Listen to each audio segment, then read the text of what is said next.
Ah, good. We're recording. So, welcome to the field of study where I'm picking up at chapter 20 in Graham Farmello's biography of Dirac, the Strangest Man. Dirac, of course, coming from Bristol. So we're describing the period spring 1935 to December 1936. And last time we heard how Dirac had just climbed Mount Elbrus, 5,640 odd meters in Russia. In the next stage of Dirac's hedonistic trip, he visited the two people he most wanted to see, Mansi and Bohr. Having contemplated his bereavement, his father had died, for a few weeks, when Dirac saw Mansi in Budapest, he confided his worries that he and his father were so similar, both devoted to work, both extremely methodical, both lacking in empathy.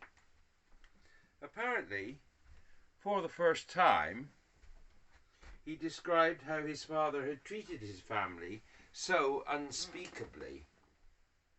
After he left Budapest, she urged him to put his resentments behind him. One has to try to forget and forgive, she wrote. He will have been mulling over Mansi's advice towards the end of September, when staying with Bohr and his wife in their country retreat. The Bohrs were also recovering from grief, less complicated and probably much more painful than Dirac's. Their eldest son, Christian, had died 2 years before, at the age of just 17, in a freak yachting accident. Bohr had been on the deck with him and had been helpless as he watched his son drown. At Bohr's suggestion, Dirac stayed in Denmark longer than he originally intended, to attend a special conference at the Institute about a branch of science that Dirac knew almost nothing about: genetics. He learned, he wrote in a letter to Mansi, that this is the most fundamental part of biology, and that there are laws governing the way in which one inherits characters from one's parents. There was no escape from his father's genetic legacy. It was in Dirac's blood. When Dirac returned to Cambridge, his adventurous spirit was intact. He changed his research topic from quantum physics to cosmology, refocusing his imagination from scales a billionth of a centimetre to thousands of light years. Einstein's general theory of relativity provided the sturdy theoretical foundations of modern cosmology, but the subject was handicapped by a dearth of reliable data. As a result, theoretical cosmologists had more room for manoeuvre than was good for them, and had to rely heavily on intuition.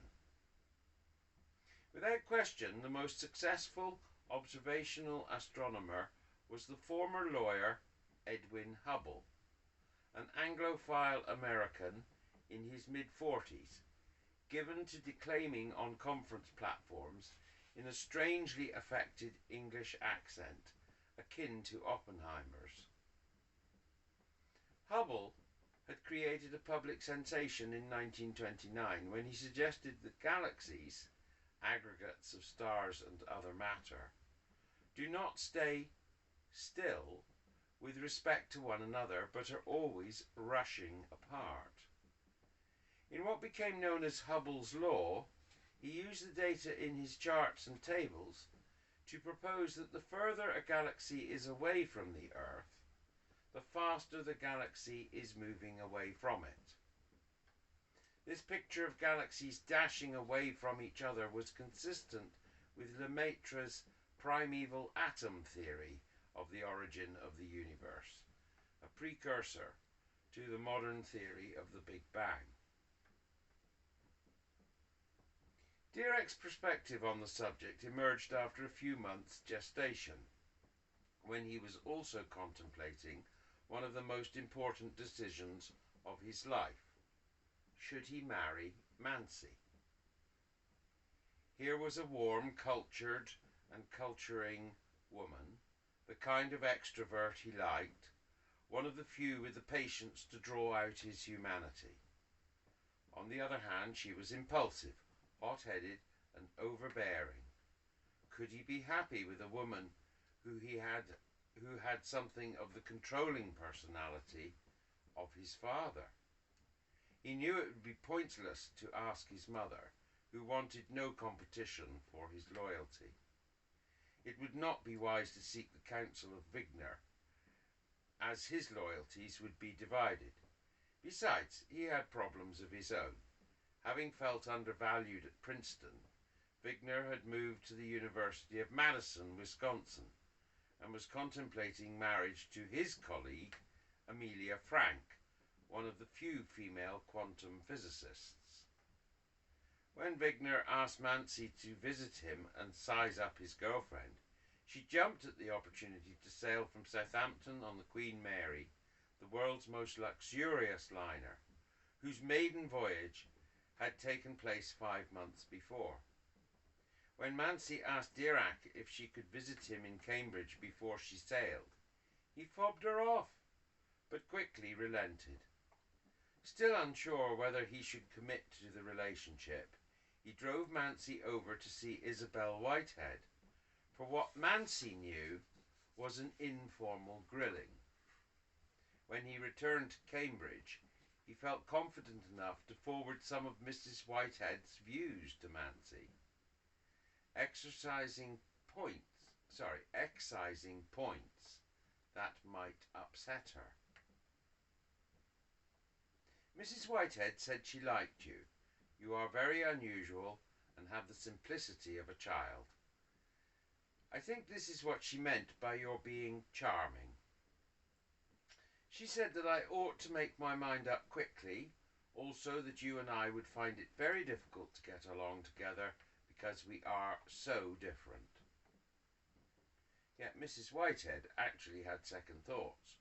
Worried that Dirac was contemplating marriage without the spiritual commitment she believed was essential, she wrote Dirac a long and anguished letter, thundering like Lady Bracknell. Would it be useful to go and talk to Professor Eddington about spiritual things? I feel sad that you should have this limitation, that you do not seem to believe in God, and I am always afraid that I have failed to help you, how and when you need help. Mrs. Whitehead pleaded with him not to make his decisions when he was in a mood, a phrase which he had used when they last met. This stung him into a rare candour about his state of mind, and on the 6th of December, when Mansi was preparing to sail from New York, he replied to Mrs. Whitehead that he did not believe his decision depended on whether or not he believed in God. She had misunderstood his reference to his state of mind when he took his decision.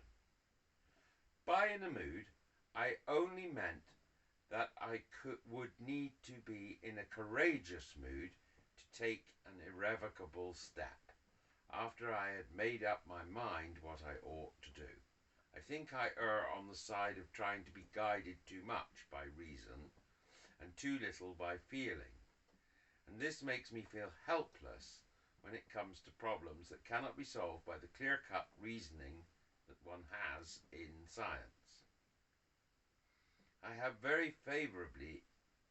felt very favourably inclined to Mansi for several months, with occasional relapses, which get less and less as time goes on. But Mrs. Whitehead was not to be deflected. She wrote straight back to Dirac, insisting that married love comes to its highest perfection between people who know and love God. These words were wasted on Dirac, for whom the concept of God had no precise meaning. By the time he was among the dockside crowds at Southampton waiting for Mansi to arrive, he had made up his mind. During the drive back to London in his sporty drop-head Triumph coupe, he steered his car to the curbside and asked Nancy, "Will you marry me?" She accepted immediately.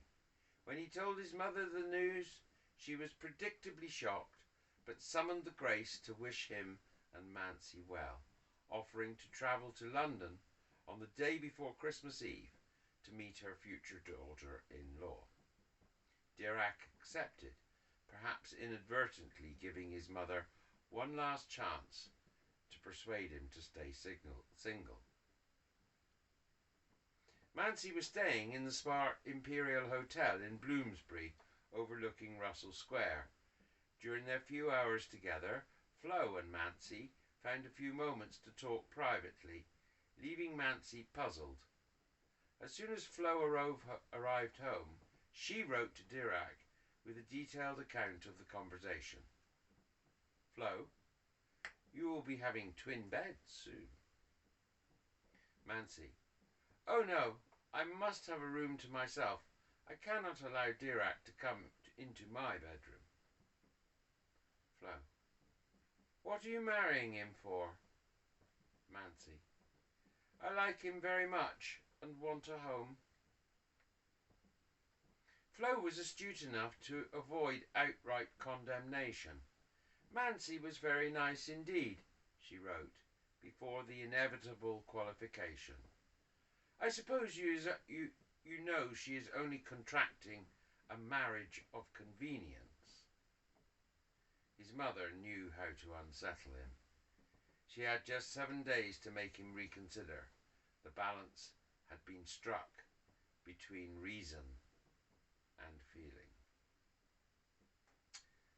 She had just 7 days to make him reconsider the balance he had struck between reason and feeling. So that takes us to the end of chapter 20, and I will introduce chapter 21, which is from January 1936 until summer of 1939. And the opening quote from the chapter is from Paul Carus, Reflection on Magic Squares in 1906, where he says, "Pythagoras says the number is the origin of all things. Certainly, the law of number is the key that unlocks the secrets of the universe."